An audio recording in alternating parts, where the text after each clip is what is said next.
Shohsapa efir vaqtiga biroz tanaffus, lekin shunda menda albatta miyamiz jim turmaydi. Endi bir savol, hozir atrofimizda bloger ko'p, vayner ko'p.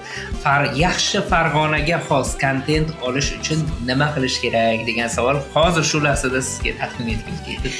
Albatta Farg'onacha kontent olish uchun komanda yig'ish kerak. Nima bo'ladi?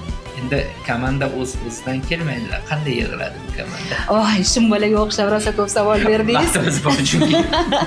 Yaxshi, unda fursatdan foydalanib sizni savolingizga javobni hammaga beramiz. Biz Farg'onacha kontentlarni, ibratli videolarni olishni o'zimizni oldimizga maqsad qildik va media markaz va mana shu markaz qoshida komanda shakllantirishni niyat qildik.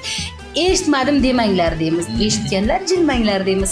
Demak, bizni komandamizda ishlashni, bizni komandamizda iqtidoringizni namoyish qilishni xohlasangiz, iqtidor egalarini tanlov asosida, casting asosida komandaga yig'amiz. Iqtidor egalarini sanab o'tasiz endi.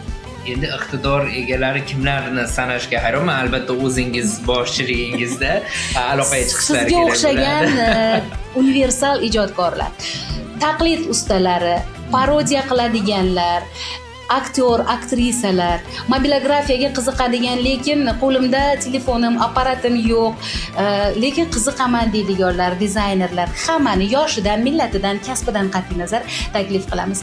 Va ushbu havola orqali o'zingiz haqingizda ma'lumot qoldiring. Biz mana shu aprel oyida kastingni amalga oshiramiz. Ana shunaqaga. Shohsapa, yana bir narsani aytib qo'yaylik, ularni karyerasi uchun ham, cho'ntagi uchun ham foyda bo'ladi, to'g'rimi? Albatta, eng avvalo iqtidorni shakllantiramiz, ana undan keyin daromad sari birgalikda qadam tashlaymiz.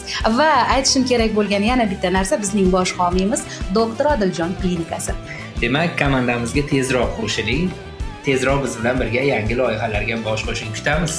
Kutamiz. Farg'ona go'zalsan, Farg'ona go'zalsan.